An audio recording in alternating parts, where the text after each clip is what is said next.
Hello everyone, and welcome to a Brickformula review of LEGO set 6864, Batmobile and the Two-Face Chase. It has 531 pieces for ages 7 to 14, and it's from the Superhero series brought to you by DC Universe, and this set retails for $49.99. And I would like to give a shout out to LEGO CP Dude 75, JBK Idaho, Jagar 1967, and Silversonic 437 because they are the subscribers who had requested that I review this set. So everyone check out their channels. And moving forward, here in the front we can see that the Batmobile is about to lose a wheel, kind of like that Jingle Bells parody. And down here we have the minifigures, and I'll have more on that later. And here in the back we see a lot of playabilities, and we have the Batarang versus Dynamite. No contest there. But anyway, I'll talk about this set in more detail coming up. Here are the minifigures, and first up is Batman in black, and he looks great. I like the other uniforms too, but I still think black rocks them all. And the printing here is actually different than the previous version, which was in 2007, and this time he has a bigger utility belt to carry all of his wonderful toys. Although strangely enough, he only comes with one Batarang. And there's the back. And there's his face, where it looks like he's working out, especially with that white band on top of his head.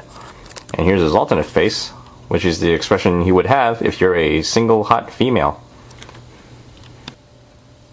Next is Two-Face, and he's in orange and purple. I still prefer him in white and black because I'm not sure about this suit. I think if I saw him in real life, I don't think I could take him seriously because that's a really bright orange. And there's his coin, and we have heads on this side and the year 1916 printed on there. There's nothing on the other side. And there's his face, where he's half zombie and half cupcake. And there's the back, where we got some minor printing. Next are his henchmen, and here they are up close. As you can see, they have the same team jackets, and they have different faces. There's the back side. And this guy looks pretty cool. Nice shades, by the way. Although I can't say the same for this guy. Check him out. He's ready to go. He's got a crowbar and some dynamite. And judging by his expression, he seems to be a little bit off his rocker. And last but not least, we have the sloppy bank guard. And here he is, a bank guard without a gun, so not very effective there. And I call him sloppy because when I look at his uniform, I'm reminded of last year's police officers from the police station. And here's a comparison, and as you can see, this guy kind of forgot to tuck in his shirt there. But I guess it's okay. He's usually found behind the counter, all by himself, so it's not like anyone's going to notice or care. And when you compare it to the back, his is pretty plain, and there we go. Now to check out the Batmobile, and for the most part it's a pretty good design. Here's a view from the side, and we have bright yellow rims for the tires. You can always change that to black if you want, because those parts are available in black. And the next thing you probably notice is that this car hugs the ground pretty closely. In fact, it's only one plate above the ground, so if you find that to be too small, well, there's actually nothing you can do about it. You can always remove the Darkstone Gray parts from the bottom, but the car will break in half right there if you push down the center, which would actually be pretty hilarious. The only thing I don't like about it is that we have this Darkstone Gray bracket in the back here, which looks a little off. That's available in black as well if you want to change that. And here's the view of the front, which looks really cool. I really love the way that looks. And right here in the middle, we get a sticker, which is this one right here. I didn't put it on because I want to keep my Batmobile as black as possible. And we get these two stickers to go on the sides here. And here's the view of the other side. There's the top, and they did a pretty good job at keeping it smooth. There's just some minor studs here, which are over here and up here. And here's the view of the back, which looks just as awesome as well. And we have a lot of flames here too, so you know not to tailgate him or to park a car behind it, assuming you know what's good for you. And we have some flick fire missiles here, which are pretty easy to flick, despite having everything in the way here. But there we go. See, not too bad. And now to check out the inside, we have a nice red interior with a steering wheel and a targeting computer. And as you can see, Batman will go into those 4 studs right there. And they made enough space so you can put him in there with his cape. Although you should be careful when you put him in, this way you don't fold the cape in the wrong way. And there we go, not too bad. And make sure it leans all the way back or else the canopy won't close. And finally, just to make sure I covered everything, the vehicle is pretty tall, but it still fits through the Batcave. And there it is. Here is Two-Face's off-roader, which is more of a custom tow truck.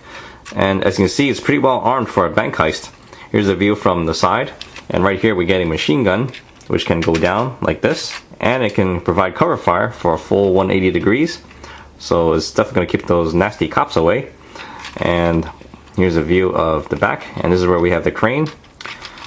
And this can move about that much, and it can lower itself about that far. And here's a view of the other side, where we have some flick fire missiles. They look pretty easy to flick, although I should warn you that most of the times when you flick them, you'll just wipe out the entire assembly. And there we go, totally gone. And you'll notice that we have some side mirrors here, which is pretty pointless because you'll just be staring into your machine gun or your flick fire missiles, so not very handy there. Here's the view of the front, which looks pretty good. Looks like you can ram into anything and survive.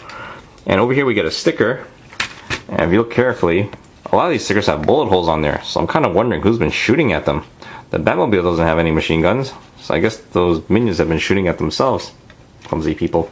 Anyway, speaking of them, here they are. We'll just have one driving. Pretty easy to go in there. And this is also why you want to keep these headlights up here facing outward. This way it's a little easier to put them in. We'll have this guy operate the crane. And there's really not much room for Two-Face, but you can stick him anywhere, like behind here, or just have his hand attached to the bar there, and that should do the trick. And finally, it's time to check out the bank that's about to get robbed. And here's the view of the front. We got the door, and right up here we have a sticker to tell you guys that it's the bank, and we got some window stickers to show you that there's money inside. How nice. Here's a view of the top, and over on this side we have the function to knock out the glass here, and you just pull this all the way, and there we go, early retirement. And here's the view of the back. This is where the bank guard operates. First time I've seen him as a teller. And there's a little machine. And this is where we have the safe, and all of these can be turned around, so if you want to have fun with that, you can. Even the little combo works too. That's really cool. And this opens up, and inside we have 300 bucks, which is just enough to split amongst the minions and Two-Face. 300 for Two-Face, and Zippo for the henchman. That sounds fair. And this can be removed pretty easily. It's only attached by 4 studs. And this can hook up to the off-roader, just like that. And it won't create any imbalances. And there we go. And now it's comic book time. This is issue number 5. And we get a medium-sized comic book. In the front we have the usual skit for Catwoman. And then we have the minifigures. And here's where the story begins. We have an explosion at the bank. And you can see the security guard holding onto the safe for dear life. Honestly, I think if he was smart, he should let go, especially since there's only 300 bucks inside. I think any bank with that amount of money is going to go under real soon. And it looks like, lucky for him, Two-Face spares his life by kicking him off. And then they're on the run.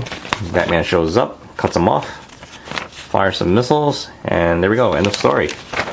And that just about covers it. And now we can move on to the recommendations.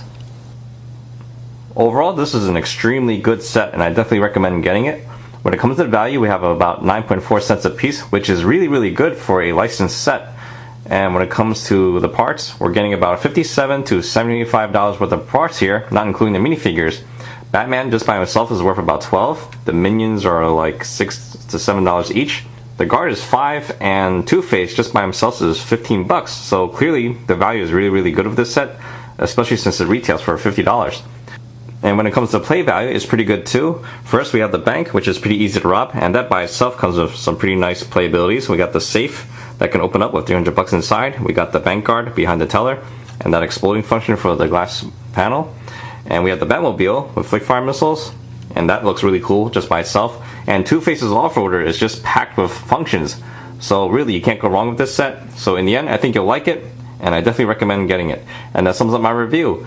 I hope you guys enjoyed this show, and I'll see you guys next time. Thank you for watching.